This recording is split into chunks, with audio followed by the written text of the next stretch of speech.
well-regulated militia being necessary to the security of a free state, the right of the people to keep and bear arms shall not be infringed. Welcome to another edition of Bearing Arms, Cam and Company. My name is Cam Edwards. I hope you're having a good week, getting ready for a good Easter weekend. I have been off the past couple of days, but, I had to come back. I missed the show. Miss you guys. Miss talking about Second Amendment news. And it's been a busy week, even though I have been off for the past couple of days. A lot of talk on Capitol Hill about Democrats trying to bring a vote on a gun ban to the floor of the House, even though the Republicans are in control of the House, and that vote probably wouldn't go anywhere, but they are hoping to force a discharge petition to bring a gun ban, again, onto the House floor. Not convinced we're going to see a similar vote in the Senate. I mean, Chris Murphy, senator from Connecticut, has said that the votes aren't there in the Democrat-controlled Senate for a ban on so-called assaultments, but this is still a top priority, not only for many Democrats, but obviously for gun control groups out there as well. And so we're going to be talking about this on the show today. Before we do, though, let me mention this. In today's turbulent times, you need to gather tools that allow you to defend your family and the way of life that you know and love. And my friends over at Pickett's Mill Armory are the folks that can help you with that. Pickett's Mill Armory is a veteran-owned and operated rifle company in Georgia. They're committed to providing you rifles with premium quality without the premium price tag. Their mission is to build you a rifle that gives you every advantage possible with 100% American-made components. Whether you need a tactical rifle or a hunting rifle, they have your back. And you don't have to settle for just as good anymore because they've solved that problem for you. You don't have to buy a rifle and then buy parts to swap out. When you purchase your rifles from pmarmory.com, they come out of the box with high-quality barrels, superior triggers, and other options that you can choose. When you think of Pickett's Mill Armory, think of small batch coffee.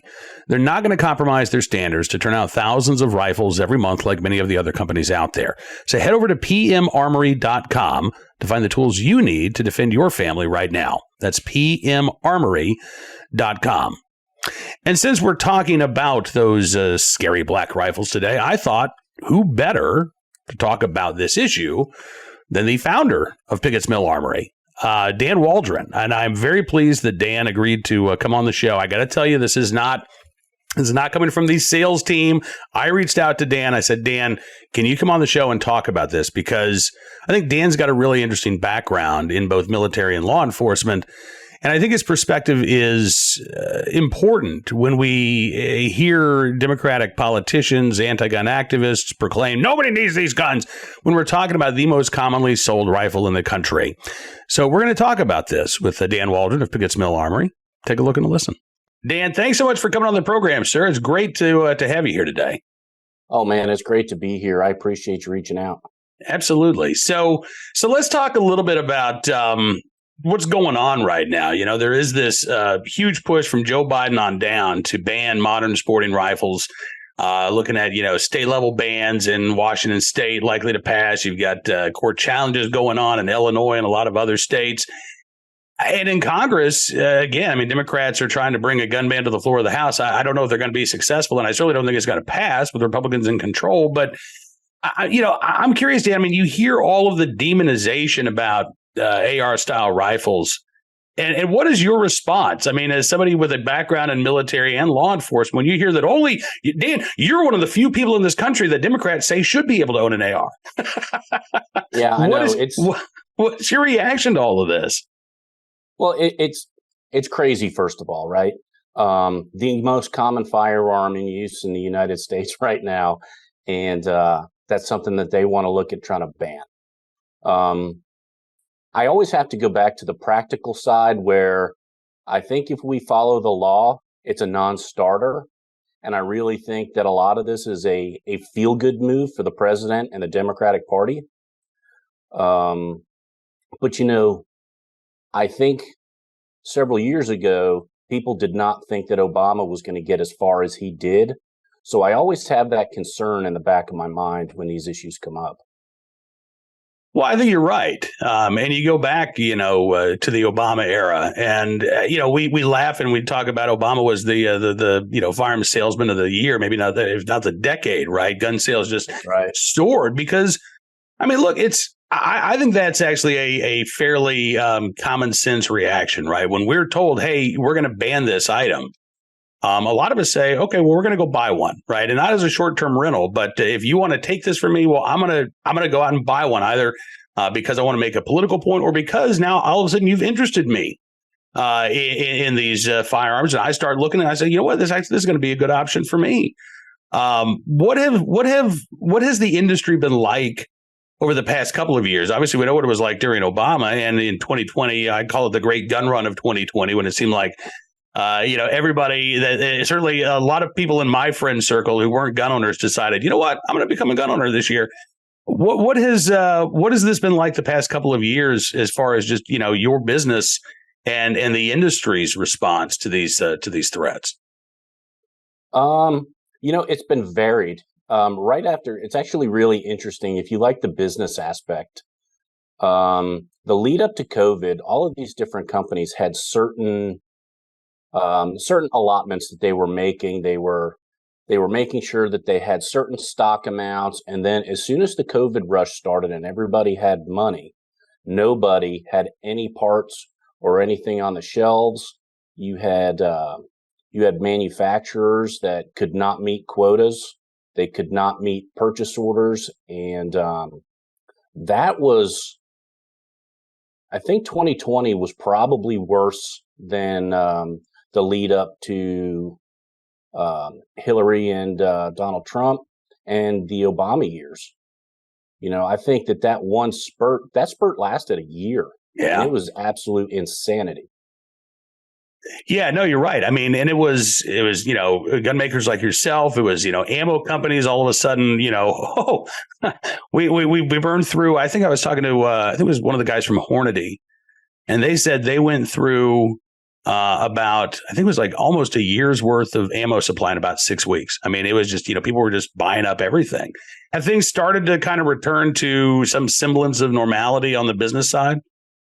Yeah. So what happened was, everybody began to ramp up. So then there was an overabundance of supply when that cash started to dry up.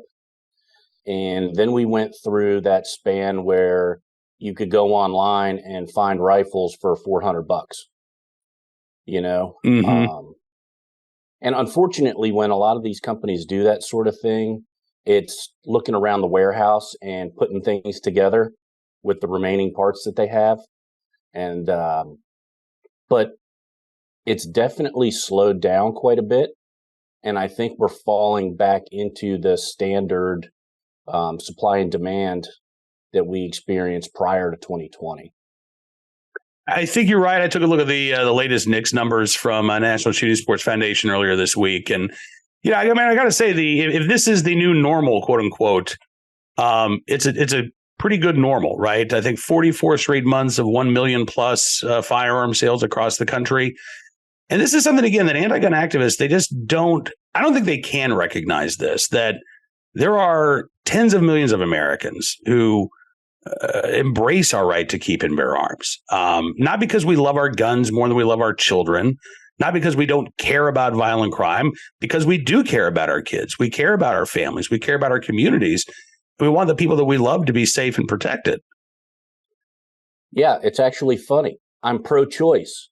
I choose to allow my family to have firearms for the next several generations.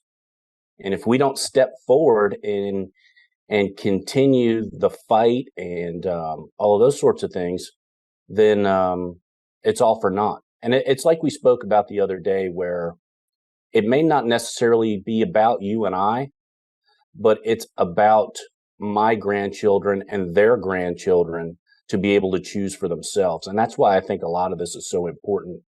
Yeah. I really think the big thing is we need to, when the conservatives control the House and the Senate, we need to keep our foot on the gas instead of resting on our laurels. And I think that's one thing that's really hurt us over the last 10 years. Well, I think you're right. I mean, and it's been a challenge in Congress because, when you've had complete control of both chambers of the legislature, again, it's finding that 60 votes, right? And it's kind of a double-edged sword. It's prevented Democrats from enacting their gun bans, but it's also prevented things like, right to carry reciprocity from passing. With things that I think are real common sense measures that, as you say, would be major improvements. Thankfully, at the state level, I think we are seeing progress. I mean, Pickett's Mill Armory, you guys are based out of Georgia, right? Yes, sir. So you got constitutional carry, signed into law last year, right? Georgia's a pretty, I mean, I have to say at this point, Georgia is a very 2A friendly state, not only for gun owners, but for the firearms industry as well. I mean, what is that environment like in Georgia, where you are operating in a state where the right to keep your arms is respected and it is treated as a fundamental right? I think one of the biggest things that you see is when you deal with law enforcement officers and stuff like that. A lot of these guys down here, they seem to be very well versed. So, let's say there's an issue and an officer, you have a firearm in the car. The running joke is well, as long as you're not interested in pulling it out, I really don't care that you have it. It's really, it's almost like something that you would expect to see in Alaska, where you have dangerous game and all these other things where, like I said, the law enforcement officers here have just become used to it. They're up to date on it. There's an organization here called Georgia Carry that came out several years ago, and they were actually conducting classes at the police departments. Oh, really? Yeah, they did. It was great. And,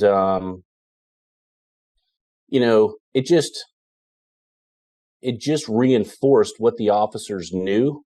Mm-hmm. And as they went around, you could see that there was a change. And then when the legislation changed, and, with the speed of social media as well, a lot of these guys became much more well-versed. Right. Fairly quickly. Yeah. Yeah. And, it's been fantastic. And as far as the business side goes, Georgia's a very business-friendly state in general. So we haven't had any really, really big issues. Thankfully, we have Clyde from Clyde's Armory. Mm-hmm. Representative Andrew Clyde. Yeah. Yeah. So when you have people like that are advocating for you, they advocate for business in the state, it's really good for us overall. It's a good place to be as a firearms business owner. Yeah. Well, I'm that's good to hear. And, I wish that were the case in all 50 states, honestly. But unfortunately, I mean, we've seen major manufacturers leave Gun Valley, these historic locations in Connecticut and Massachusetts, because it's just become untenable to do business in those states. So I'm glad that you don't have to deal with that. But again, as you say, this fight isn't just for us, right? We're fighting for our kids and for our grandkids' rights. And this is a fundamental right that we're talking about. The right to keep and bear arms is not a nonentity. It's not an anachronism. When you hear, Dan, people say, well, why can't we just ban these guns? Wouldn't we be better off if we just, got rid of AR-15s and we all went back to, I don't know, lever action rifles, maybe bolt action rifles? What is your, obviously as a business owner, you think it's a bad idea, but given your experience and your background in military and law enforcement, I'm curious, what do you think would happen? What would the practical aspect or the practical reality be if we banned, quote unquote, assault weapons tomorrow? Wow, that's tough. Obviously, people would be up in arms about it, because one of the big things as any individual, you just don't want to be told that you can't do something. That's the first thing. We've become, we're free people here. I mean, when people come from other countries and they see the way that we move around and we do the things that we do, they've become used to that type of freedom. And when somebody steps in and says, "No, I'm sorry, you're not going to be able to do that anymore," that's going to be a large, large issue. Mm-hmm. But fortunately for us, I really don't see it as one that we're going to see anytime soon. I just don't. I'm with you. I am with you. I mean, again, certainly the state level, you're seeing things like Illinois where you've got, I think in their assault ban, you had a year basically to register your gun with the state, or else you become a criminal. The gun ban legislation in Washington State, I believe, has a grandfather provision at the moment. But again, we know that those disappear, right? You're allowed to keep them until all of a sudden you're not. Right. But the knock at the door, we're coming for your gun confiscation. I'm with you. I don't see that as let's put it this way. If that ever becomes a realistic possibility, that's not the only thing we're going to have to worry about, right? That's a sign that things have gone completely sideways in this country. And there are going to be a lot of other things that are going along with that. Right now, I think the real argument is getting people to get on the other side to recognize, even if you hate these guns, they're not going away. They are, as you say, the most popular rifle in the country right now. There are tens of millions of these modern sporting rifles in the hands of law-abiding civilians. They're not used in a lot of crime, right? The FBI says more murders are committed every year with fists and feet than with rifles of any kind. So I'm not sure what the benefit would be from a public safety perspective of banning these firearms. And you hit on something really important just a couple of minutes ago when you talked about what Georgia Carey did going to police departments. It seems to me, Dan, like first of all, I don't buy the idea that there's nothing we can do to stop school shootings. There's nothing we can do to stop violent crime. I think there's a lot of things we can do. I just don't think they involve banning guns or stripping us of a fundamental right. When you talk about that sort of collaborative approach between 2A groups and police departments, what do you think about the idea of community involvement? If you see something, say something. We just saw this, apparently a school shooting plot disrupted in Colorado because somebody found out about it and they told the authorities. Is that a more effective way? Or are there more effective ways, in your opinion, to improve public safety without trying to turn tens of millions of Americans into felons for possessing their firearms? Yeah, I definitely think that there's ways that you can do that from several different perspectives, right? Number one, education is always good. You're never, ever going to go wrong, when you work on educating the population about stuff like that. People need to have an understanding. There's reasons why we don't prop doors open at schools.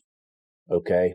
One of the things that I'm a real big proponent of, and I haven't seen very many schools do, is controlled access in the front of the school.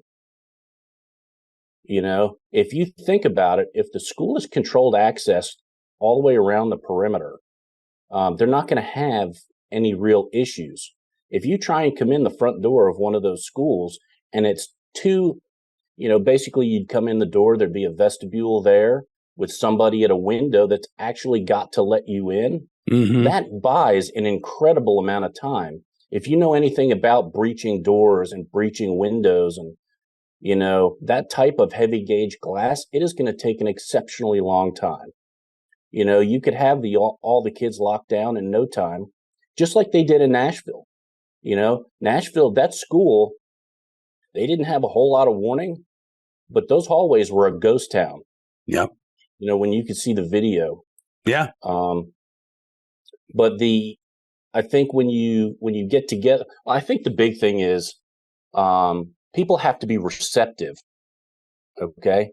If an advocacy group like Georgia Carey wants to speak to you or come to your school or come to your homeowners association meeting, you have to be open to that for that to work. Yeah. No, that's true. I think it's a slow move. I think we have to get there. Because there's not going to be a ban anytime soon. There's just not. And as far as the ATF and local police departments go, I'll tell you a funny story. I have a very good friend of mine that works for the ATF, and they had a meeting about the pistol brace rule, mm-hmm. and they were actually scolded for laughing at the meeting because all the agents knew that it was such a preposterous thing that they just thought it was humorous that Washington, D.C. would put something out like that. Well, I'm glad to hear them laughing. Let's hope that says something about enforcement or the lack of enforcement with these new rules. We'll see how the legal challenges to the pistol brace rule fare in court. But again, I mean, and that's the sad thing, Dan, is that we are seeing, I think, laughable attempts at public safety. By aiming at legal gun owners, by aiming at people who aren't going to commit violent crimes, by aiming at, firearms, inanimate objects that aren't going to pull the trigger by themselves. That to me, I think, is where I think we're entirely off base here. When we talk about, well, if we just ban this gun over here, or if we, make it impossible for anybody under the age of 21 to exercise their Second Amendment rights, all of these scattershot approaches, not only are they offensive to our fundamental rights, but again, they're aimed in the wrong direction. Right. I mean, if we're trying to fight violent crime, well, we got to go after violent criminals. We're trying to stop school shooters, and we need to do a much better job of identifying those individuals before they pose an active threat to students or staff. And we can do these things. But when you've got, Shannon Watts or Joe Biden, yammering about the need to ban guns, that takes us in the wrong direction. It's a distraction from the things that actually do work. I agree with you. And the biggest thing in my mind is we have to do those things. We have to see something and say something without creating a surveillance state. Yep. And that's a very careful, very careful line that we have to watch. But, I think we can both agree that mental illness in the United States is what leads all of this.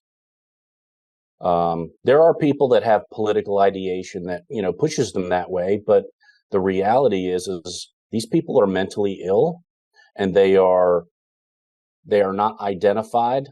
And quite frankly, I think a lot of these people, their family just choose to look the other way because it's the path of least resistance. And, if their families would be more involved, I think a lot of these things would just solve themselves. I think you're right. I mean, when you start looking at almost every one of these active shooters, there are these, glaring warning signs, right? In at least in hindsight. And all too often, you're right. You hear even family members say, yeah, we were concerned, but we didn't think that they would be violent. We didn't think that they were, a danger to themselves or others. In some cases, even these individuals who are being treated, they're, psychotherapists or they're psychiatrists. So, well, we just didn't think it really rose to that occasion. You're right. These aren't necessarily simple solutions, and you do have to worry about, the rise of a surveillance state, right? You don't want the solution to be even more problematic than the problem you're trying to solve. But I think, too, I think we've got a mental health crisis in this country. I think when folks are in acute need of care, and look, listen, most people who suffer mental illness are never going to go out and commit a violent crime. They're never going to shoot up a school. But when folks are in crisis, I mean, I live in Virginia, and our mental health system is terrible. Governor Glenn Youngkin's trying to fix it, but we've got cases. I'm friends with my local sheriff, and there are deputies. I live in rural Virginia, so staffing's already kind of an issue. But there are cases where deputies are sitting in an ER for 24 hours waiting with a patient because they don't have a bed for them. We've got people who are, in jail because, again, we don't have the mental health space for them. And so that's what we do. We put them in jail for a couple of days until the bed opens up. And I see all of these institutional problems, all these very serious issues. And again, I roll my eyes at the thought of, well, let's just ban guns. Because that does nothing other than, again, turn people into criminals. We're not fixing these serious issues in the mental health system, in the criminal justice system. I mean, every day on this program, I've got a story called the Recidivist Report, where somebody with, a repeat offender gets another slap on the wrist. We'll be talking about it later today. A 19-year-old who was on probation for a stolen gun pleads guilty to robbery, of a convenience store, and is probably going to walk away with probation again. There are so many fundamental things that we can do without trying to infringe on the Second Amendment rights of others. And I'm glad to know that you and I are on the same page here. I'm also, I got to tell you, I'm I'm very pleased that we've got a Second Amendment advocate like yourself in this space, using his voice, not only to stand up for our rights, but as you say, for the rights of our kids and our grandkids, generations to come. I appreciate that, Cam. And I'll tell you this too. I think a lot of the citizens and members of the community would be shocked if they found the number of police officers and even ATF agents that are pro Second Amendment. I really think that they would be surprised. And I think that's a good thing. I think it's a good thing too. And listen, I know just, from my personal experience, but I've also seen surveys. I think it was the National Association of Chiefs of Police did a survey a few years ago. Massive support for the Second Amendment. Now that brings us into a topic. Maybe we'll have you back to talk about, what we can do to help encourage those rank and file folks to use their voice when they can. Again, sometimes it's difficult to do so, but I as much as we've got a lot of challenges right now. The Bruin decision didn't solve everything. Heller didn't solve everything. The courts aren't going to solve everything. But as somebody who's been, in the two-way world for coming up on 20 years, I can tell you, I think our rights are more secure than they were 2 decades ago. I think we are making substantial progress. But as you say, we just got to keep our foot on the gas. Yeah, 100%. We need to keep our foot on the gas. When the conservatives control the House, the Senate, the White House, that we need to be putting these things in place to preserve those rights, and that's somewhat where I feel we're being outmaneuvered. And I think if we could rectify that stuff, we wouldn't be having this conversation. Yeah. I think you're right. Well, the fight is going to continue. And Dan, I hope that this is not going to be the last time we have the opportunity to hang out on Cam and Company. I'd love to have you back and talk more about some of the issues that we didn't really have a chance to delve into today. Will you do that? Absolutely. I thoroughly enjoyed it. Hey, I did too. And listen, I would be remiss. As long as I've got you here, I told our audience, I reached out to you. This is not an infomercial for Pickett's Mill Armory, but I do want to ask you, because I think I'm always curious how people got into their business or how they became a gun owner. So can you tell me a little bit of the backstory of Pickett's Mill Armory? Yeah. So I got I served in 3rd Ranger Battalion in the end of the 90s. And I got out, I joined the police department.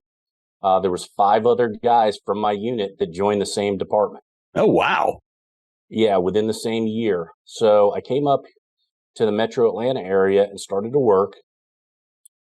And it's funny, while I was in the service, I was in weapons squad, I was into machine guns. And I really liked the mechanical side of things. And it got to the point where the squad leader would call me the professor. So if there was a problem with the machine gun, he would go ask the professor. And I was a private. So, fast forward a couple years, I decided to go over to Iraq, and I did security work over there for 3 years, and then came back to the police department.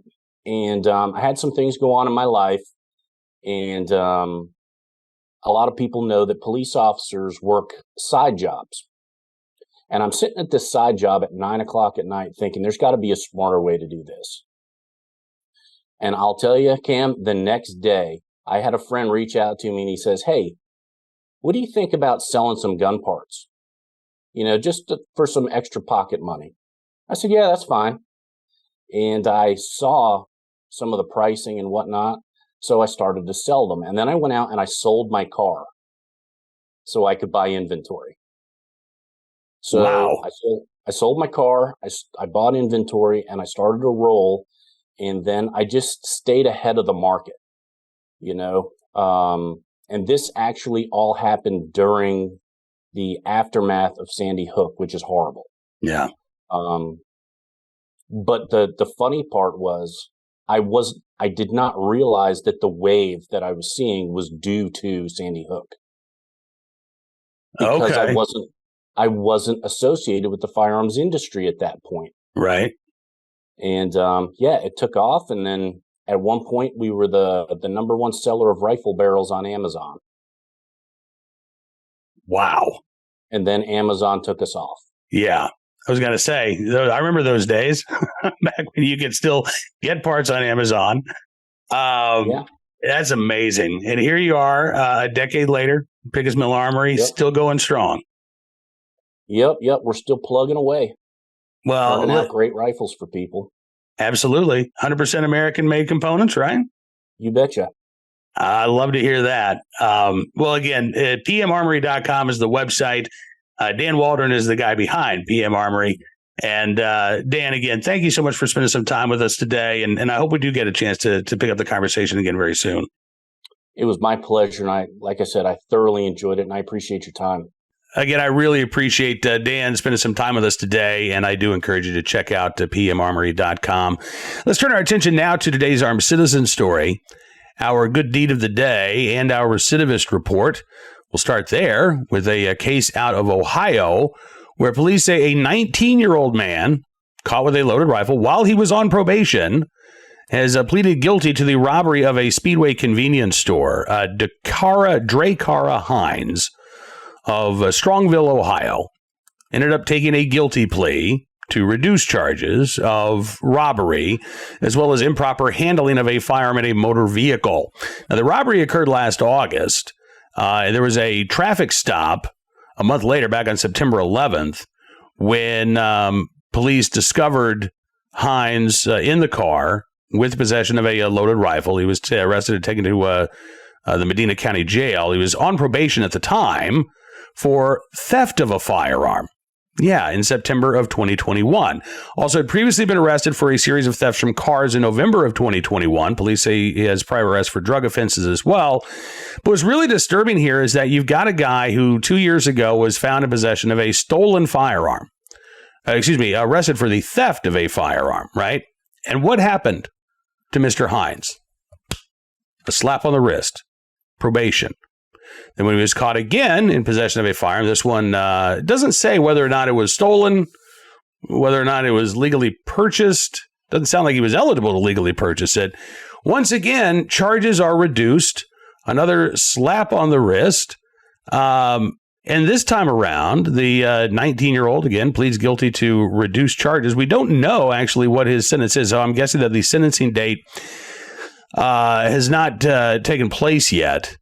But I would be shocked if Dracara Hines ends up being sentenced to really any amount of prison time for this repeat offense involving a firearm.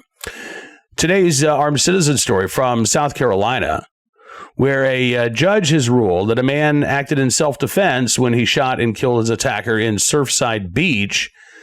Now, the state's stand your ground law is implicated in this decision. This came out of Horry County, South Carolina, and this is a case that's a couple of years old.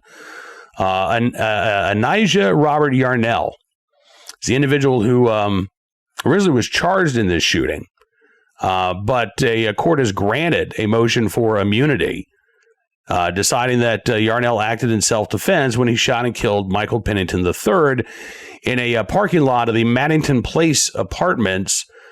Yarnell shot at Pennington after Pennington allegedly approached Yarnell's vehicle, tried to get inside, and then punched Yarnell through a partially rolled down window, according to this immunity order. The order states that Yarnell was in his vehicle during the entire argument, including when the gun was fired. There were finger and palm print analysis along with witness testimony that indicated Pennington grabbed the door handle and tried to open Yarnell's car door. Pennington also allegedly shouted threatening words at Yarnell, which were heard by a witness who was on the phone with Yarnell at the time, as well as another woman who was in the parking lot. According to the order, quote, Yarnell had done nothing to Pennington to provoke Pennington's attack on him while Yarnell was in his vehicle. Yarnell was not at fault in bringing on the attack. Court said that Yarnell, quote, believed that he was in imminent danger of losing his life or sustaining serious bodily injury, and that he was actually in such imminent danger during the physical attack on him by Pennington. Court found that Yarnell was not engaged in any unlawful activity, believed that he was in imminent danger, and he had the right to act in self-defense. Pennington, meanwhile, had no right to enter Yarnell's vehicle or assault him, which means that Yarnell met all of the requirements for acting in self-defense under South Carolina law. And again, all of these charges were dropped against Mr. Yarnell because he was acting in self-defense. Finally today, our good deed of the day from Phoenix, Arizona, in the right place at the right time, willing and able to do the right thing. A retired firefighter who saw the smoke in his neighborhood ran towards that smoke and discovered a home fully engulfed. You can see the aftermath of that blaze in Phoenix, Arizona. There were 2 children inside the home when Dana Lambert arrived on the scene. He said the neighbors are screaming. There were 2 girls inside. He said there were propane tanks blowing up on the right side of the house. I mean, it was a scary situation. He saw these 2 girls, one age 7, one 13, trapped in the house. He was able to get them out. But he said one of the girls wanted to get her puppy. So we went back and we got her puppy. Phoenix fire crews worked with the retired firefighter in search and fire control efforts. Firefighters able to put out the blaze before it sped to other homes. But unfortunately, the house was a total loss. Dana Lambert says the family very scared. Their home is destroyed. The parents aren't there. He says when mom comes or the aunt comes, he says it's a deep moment for me too. It makes you cry because it feels good that they're safe. Absolutely. This is a challenging situation, to say the least, for the family. But thankfully, the loss of property, the loss of your stuff, as difficult as it can be, is nothing compared to the loss of losing a child. And I'm very glad that this family did not have to go through that, thanks to the quick thinking of Dana Lambert there in Phoenix, Arizona, in the right place, at the right time, willing and able to do the right thing. And we thank him for his very good deed. Now, that is all the time we've got for you on this edition of Bearing Arms Cam and Company. I do want to thank you for being a part of the program as well. I hope that you do have a great Easter weekend. I'm looking forward to being back full time, 5 days next week. Well, 4 days for Cam and Company, 5 days of the website. And don't forget to check out BearingArms.com throughout the weekend. If you like what you see, I'd always encourage you to become a VIP member as well. Just go to BearingArms.com/subscribe. Use the promo code GUNRIGHTS, and you can get a significant saving on your VIP membership. As our way of saying thanks for showing your support, we're going to give you exclusive content. News stories, analysis, opinions you won't find anywhere else, because your support does matter, and it really does make a difference. So thank you again. Looking forward to being back with you on Monday. Until then, be well, be safe, be free.